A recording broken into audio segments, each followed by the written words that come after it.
Hey everybody, and welcome to the Doctors of Running virtual roundtable, where we, three doctors of physical therapy, discuss the art and the science, the stuff that we put on our feet. Today we are discussing San Pellegrino's orange sparkling beverage. No, I'm just kidding. Today on the docket is the Skechers GOrun Razor Plus Hyper. This is a new update that came out. That's basically an update to the Razor 3, but this does not have the number 3 associated with it. It's just the Razor Plus. A couple of quick specs before we jump in. The weight for this is 6.4 ounces in a men's size 9, and this is the first time that they're doing women's specific sizes in this shoe, and a women's size 7 is 4.9 ounces. This is an extremely light shoe. Stack height is exactly the same as the Razor 3. You're looking at 27 millimeters of hyperburst in the heel, 23 millimeters of hyperburst in the forefoot, which gives you that 4 millimeter drop. There is no sock liner put in the shoe, just like you would have found in the Razor 3. The biggest change that you see is of the upper, where it moved away from the non-stretch mono mesh upper with a huge speed logo to a more aesthetically appealing. There we go. David's showing it to us.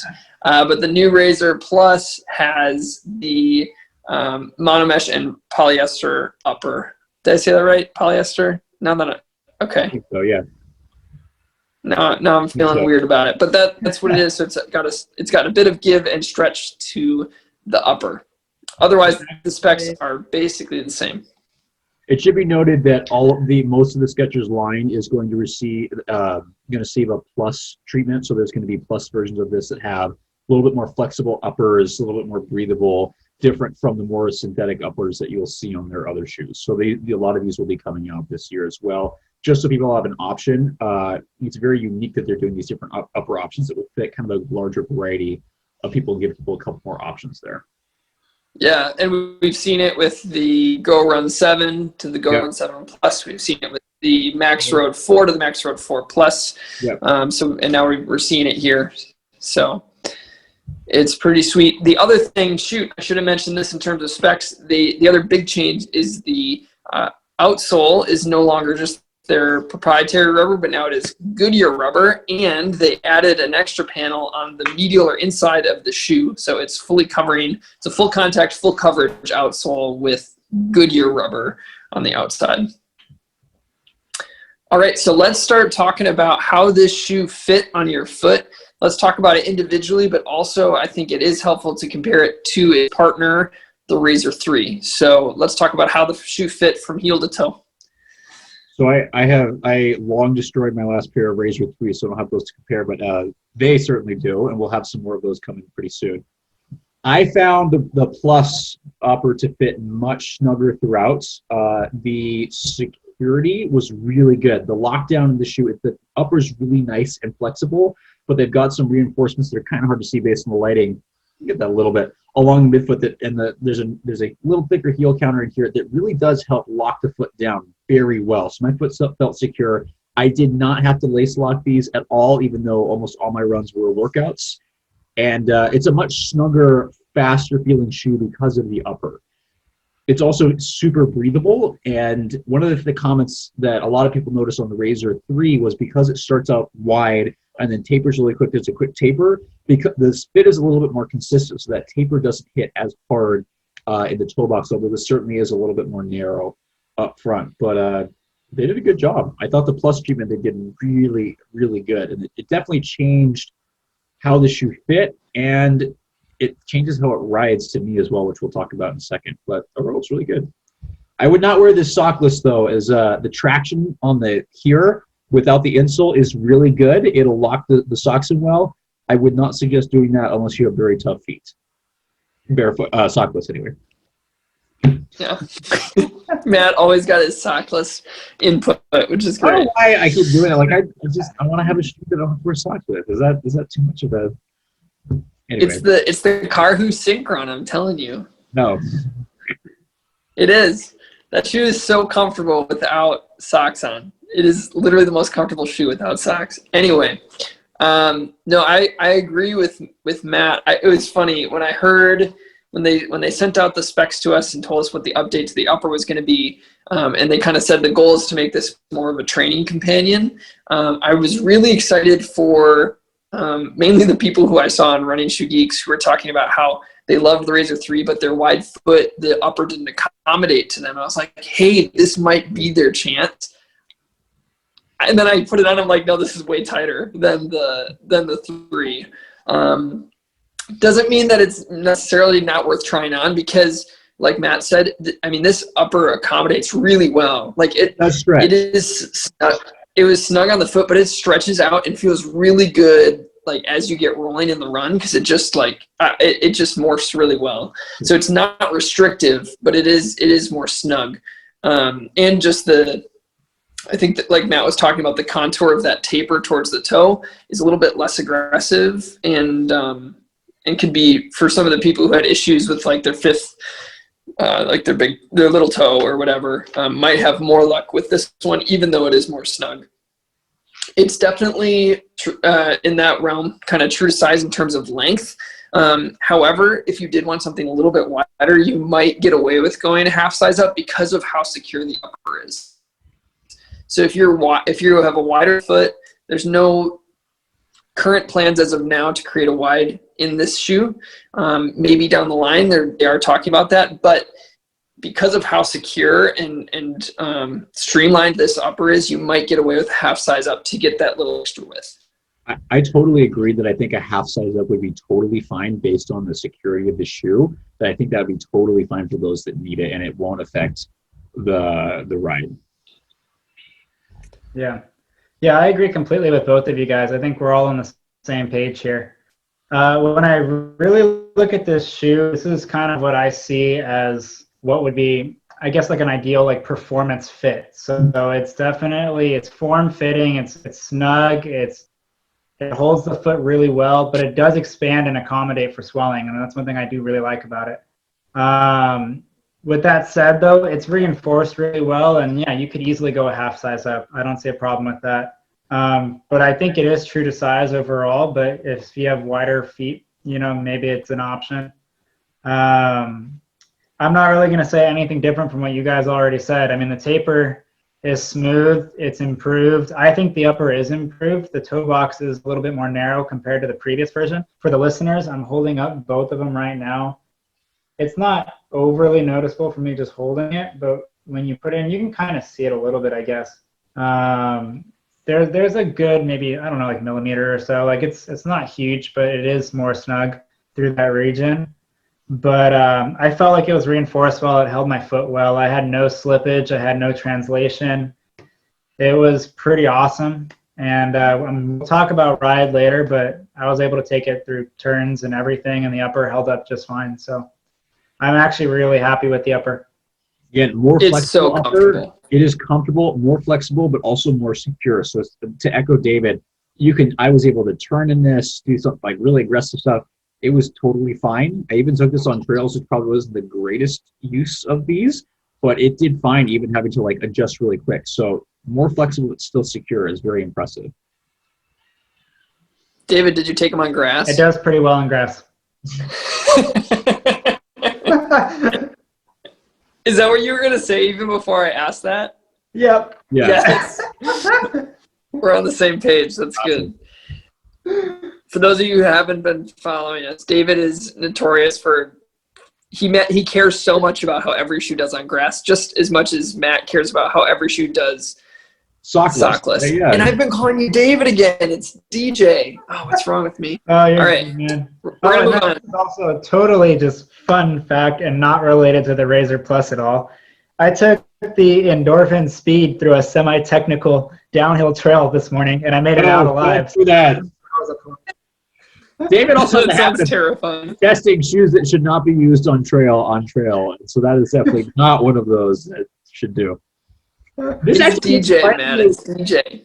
DJ. This actually, the grip, the Goodyear outsole actually has pretty good grip. Not to jump. Oh, yeah. I took this over dirt trail. I took this over wet pavement, not intentionally. And grip is actually pretty good with the Goodyear, and I gotta say that the durability is good. I've got 45 miles on these, and I have yet to really make a major dent in that lateral heel. I got a little bit more on the left side, but Razor 3, at this time, I had chewed through the outsole rubber. So this is doing pretty good. On comments on ride, I do think the Goodyear rubber makes the ride feel a little bit firmer than the Razor 3. The Razor 3 felt softer to me, whereas the Razor Plus the sole feels a little bit more resilient, a little bit firmer, a little less cushion, but there's, again, the stack height is the same. There is plenty of protection on the foot for how little shoe there is here.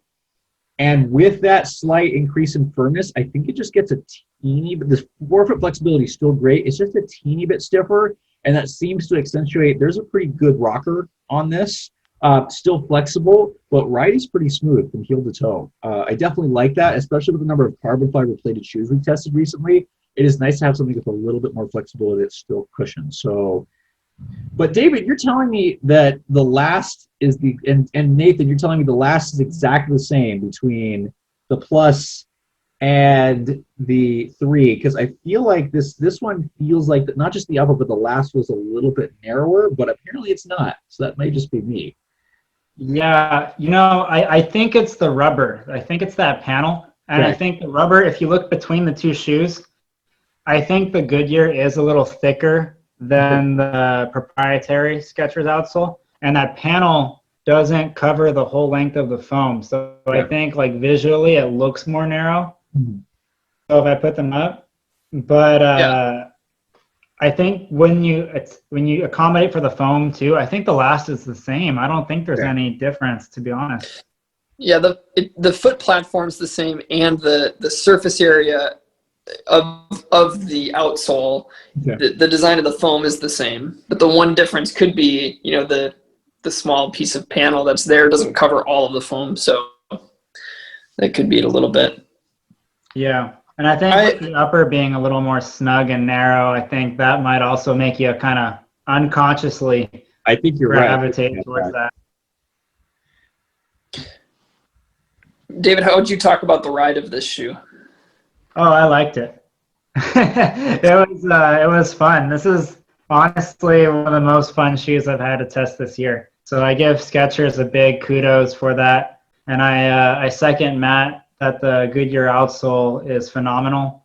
It reminds me a lot of the Adidas Adizero Pro forefoot with the Continental rubber, where it's real sticky and it just grabs whatever's underneath it.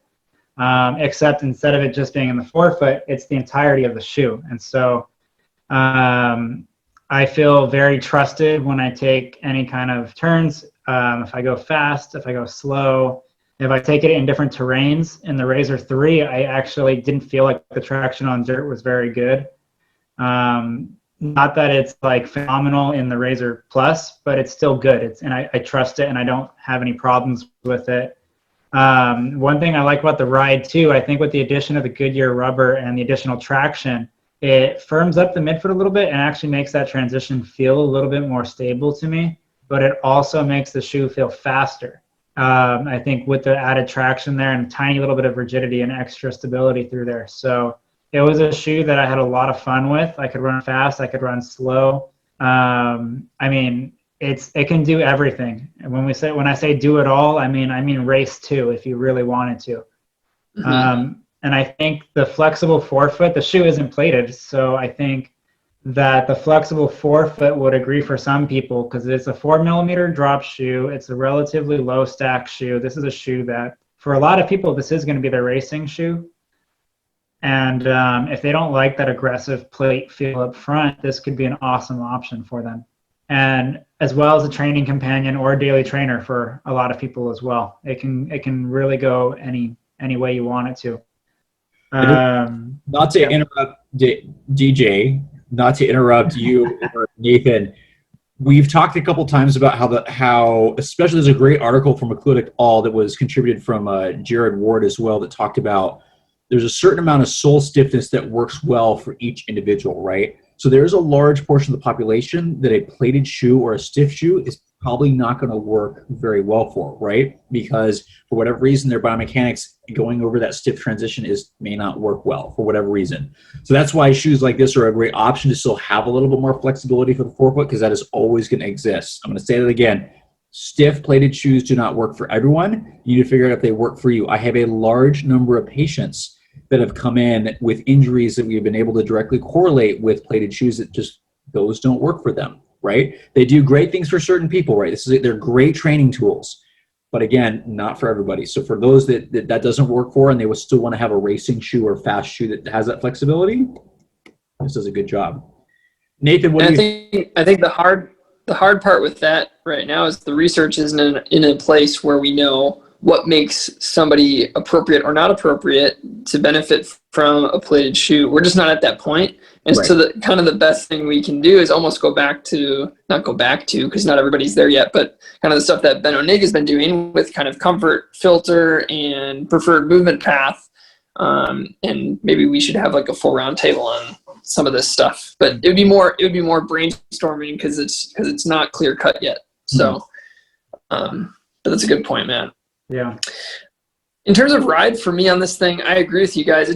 It is amazing. My comparison here for the outsole is the Reebok outsole, because Reebok has like some of the stickiest and most durable outsoles in my opinion. And this one matches that, and I agree. It made the shoe feel really, really fast. I didn't feel like it was easy to go out at daily mileage pace in these. They're so feathery light with the hyper burst too. It's pretty bouncy and responsive with a really flexible and light toe off. It's a wonderful, wonderful ride. For me, when I take into account the line of Skechers trainers, this one hits the sweet spot for me in terms of what I like to run in. The Math Road is just, for me, too much and too soft. The GOrun Ride 8 was a little bit too stiff through the forefoot to be super enjoyable for me. Stiff, it was soft, but it didn't bend. It didn't have the flexibility this way. The GOrun 7 Plus, the podular outsole was just a little bit too unstable for me. This kind of hit the sweet spot. So I love the ride in this, and I have more testing to do in this. But from everything that I've been able to put it through so far, plus I've ran in the Razor 3 as well. This style of their geometry and the amount of foam that's underneath and how stiff or how cushioned or not cushioned it is the sweet spot for my running, for what it's worth, I guess. But really great shoe and rides really well. I would say rides fast. It definitely, again, I want to say this one rides fast, probably faster than the Razor 3, just based on the snugger fit. It might be the Goodyear rubber that makes it a little bit more firmer, but it was very easy to take this stuff out for fast workouts. And I would say compared to Razor 3, it actually feels like it's on that slightly faster spectrum, where the Razor 3 is just a little bit more forgiving and might be a little bit more on the training spectrum. But I am really impressed. You can have a shoe that's 6.4 ounces that does really well and goes, hey, I could actually use this as a lightweight trainer and actually get some like longer miles on this. So that to me is really impressive, that it's not so aggressive that's like, plated like I have to run fast in this or else. This isn't the greatest shoe for running slow in, but it can be done. So it's one of those rare shoes I can warm up for a workout in and cool down in. So it is interesting. Not everybody's gonna be able to do that, but good job, Skechers. Right. Great shoe. Yeah. David, you took this out on a track workout as well? Yeah. So I've actually taken this shoe sub 5-minute pace, I think, on 3 or 4 different occasions. I've got, I think, 45 miles on my pair so far. Everything from like 440 pace up to like 730, maybe even 8 minutes on some of those warm-up miles and going easy. The shoe ride's smooth, man. It's like it's really impressive. It really is. It's so rhythmic, and you can go fast, and it doesn't feel aggressive. Like, that's one of the coolest things about it. And for me, it's almost like the perfect workout training companion, because when I race, I do like to have a little bit more of an aggressive feel. I just like that, having a stiff forefoot and really kind of having that snappy toe off. You don't really get as much of that in this shoe, but you get everything else while still keeping the weight down, good traction, good durability. I mean, it's an awesome training companion. And it can be a racer for sure. I mean, Ches ran 13:30 or something in the original Razor 3 in the 5K. So you can definitely race in this shoe if you want to. But yeah, it did just fine on the track. The Goodyear rubber was sticky, just like it was on the road. I had no problems. Yeah. Good. And we kind of talked about durability already, so we don't really need to go much further. The upper, for me, hasn't stretched out at all. We talked about the Goodyear. The one thing I will mention that I've been noticing on my pair is some of the kind of casing that the foam is put under is peeling off. I don't know if you guys have that too. It's kind of hard to see. I only have that in the on the video. left shoe. It's not happening on the right, and I don't know why. Yeah, I've got it on both. But my other one's in the other room. Whoops. It's not an issue with it's not changing how the shoe performs. It's just something I'm noting. Something that's good is that none of these panels of the outsole are even close to coming off. I think some people had some peeling of them in the past and for the previous models, and that's not the case at all here. So yeah, durability seems to be really good. Just that little bit of casing is coming out. What I will say too, because I don't know if it was something cut out earlier or not, but the Goodyear appears to be a little thicker than the proprietary outsole. I don't know if that's the case on you as well, but it does appear to be just a tad bit thicker. And if the Goodyear is more durable than the proprietary, you can expect more mileage out of that as well. Yeah, I don't expect the rubber to go away. Yeah. At 45 miles, just like for me, I've still not chewed through this at 45 miles. That's crazy for you. I'm sorry, Nathan. It's just like I said, it's just like the Reebok outsoles. They're thin. They're like in the Float Right Energy. It's thin, but it lasts forever and it's super grippy. That's what I feel like this is like. This looks really cool. Matt talked about some of those overlay or kind of the changing in the structure through the midfoot for lockdown. Just a nice looking shoe. There are some other cool colorways coming out as well. And I have to say, though, of all the Skechers shoes, walking and running in these, I've gotten the most compliments from the 40-plus age group than I ever have. Like, literally before recording this, I was outside shooting photos, and I had some, 50-year-old guy be like, dude, those are awesome. If my car breaks down, I'm buying a pair of those. I'm like, I should just buy one right now. All right, guys, I've got the question for us today. You ready?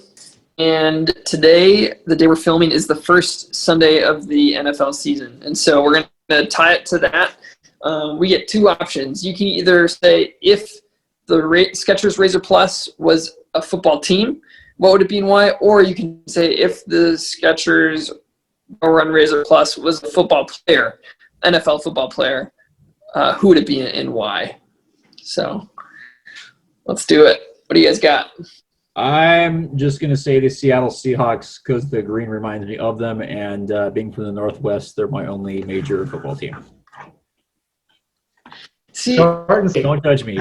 we should give you a little heads up so you could research some sports. That'd be good. Talk about soccer. But fair enough. About running athletes. If you ask me about football, man, I do great at treating football athletes. I do great at treating baseball athletes. But don't ask me about the professional teams.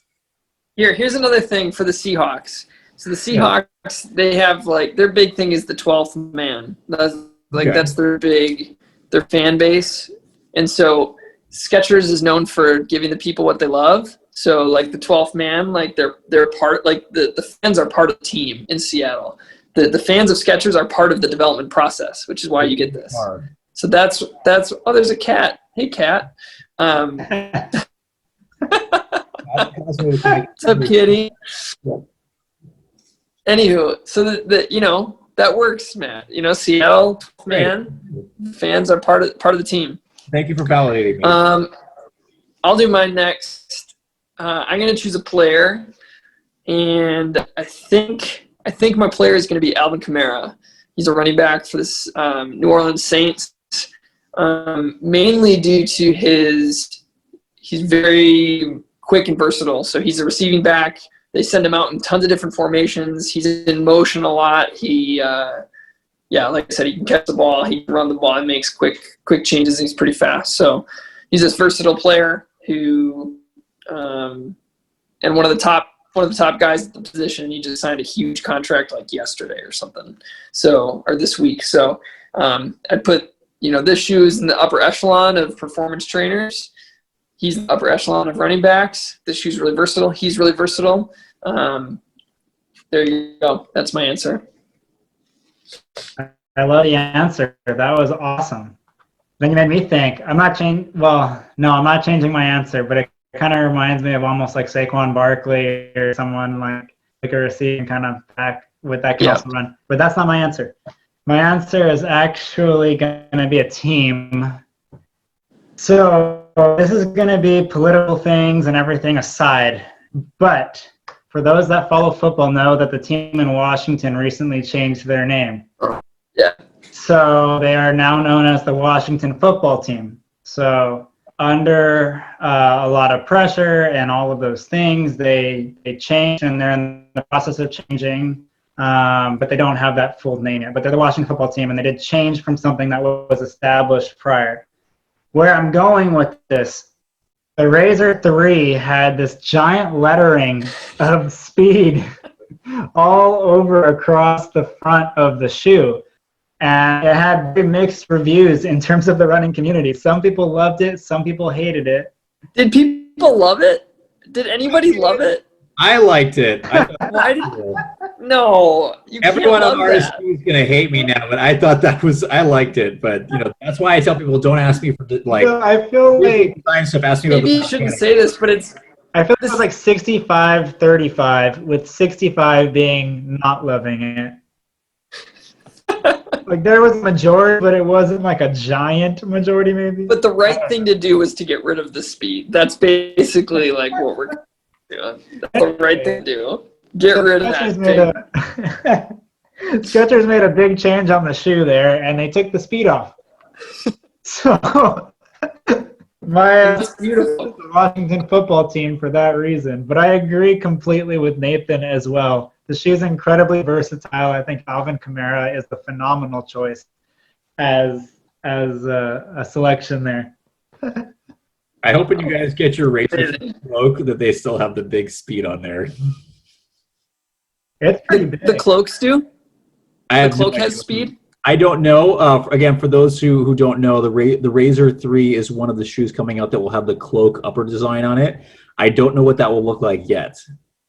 I can't wait for my cloak shoe. For those that don't know, the cloak is the zebra print with sparkles and blue. Matt's got the Speed 6. This is it's just amazing. Like, I'm so happy they're actually going to debut this.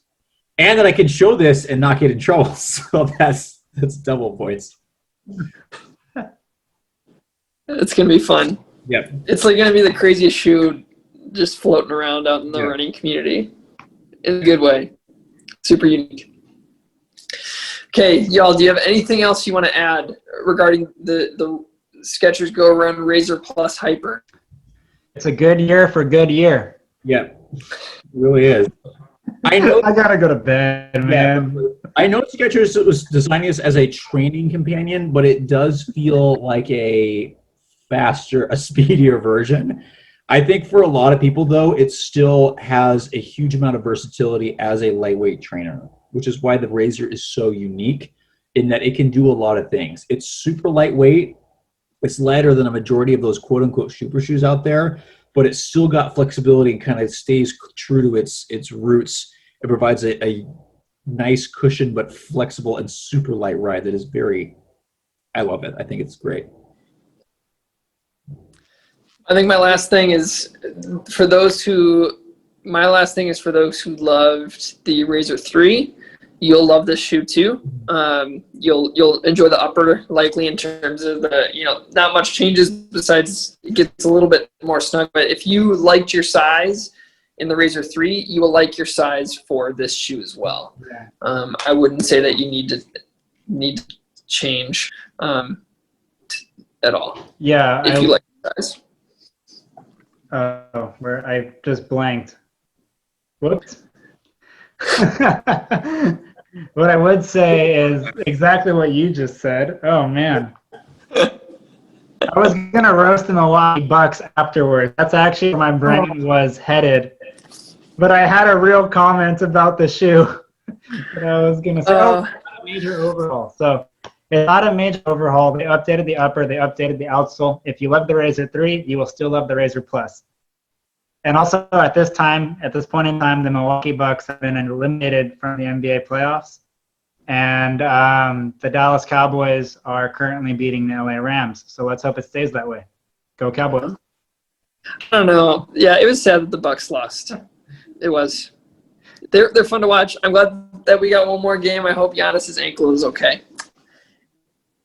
And on that note, thanks for sticking with us as we talk about the Pat's face. For those of you who are on podcast, his face just gets so sad every time we go on sports rants. He just is like, you guys are way off topic. But thank you for listening. Thank you for watching. We would love your feedback. So if you are liking the stuff that we're doing, or if you're not, please leave us a review on our podcast. It does help get the word out about what we're doing. And please, as well, subscribe to the podcast and our YouTube channel, as well as checking out our media outlets on Facebook at Doctors of Running and on Instagram at Doctors of Running. And we will also be potentially rolling some stuff out pretty neat in 2021. So there's a little teaser, but there will be maybe little sneak peeks through the rest of the year about what that will look like. And it can just be a way for us to create a little bit of a community where we can think even deeper about the stuff that we're putting on our feet. So we are really looking forward to that. So if you follow us on our media channels, you'll get some slow leaks of information regarding that will kind of launch in 2021. Thanks, y'all.